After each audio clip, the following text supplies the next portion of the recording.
Ukikaa peke yako wewe unamwambia nini Clambevo? Wewe unamwambia nini?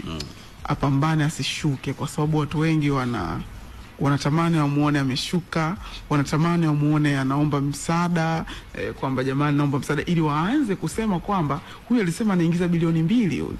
Kwa namwambia apambane sana, asikubali kudrop. Unahisi una maadui kwenye filamu sana? Unajua hata wasanii wengi wanaochipukia sasa hivi kwenye YouTube ili msanii aonekane amekuwa lazima ashindanishwe na Clambevo.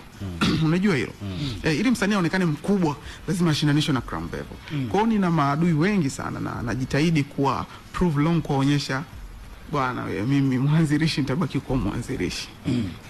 Kwa hiyo unataka kutuambia pia kwamba wewe ni mwanzilishi wa kuweka movie kwenye YouTube? No, sio nataka kukwambia. Hii inafahamika. Ndio hujui? Ndio hizo. Bwana namna gani?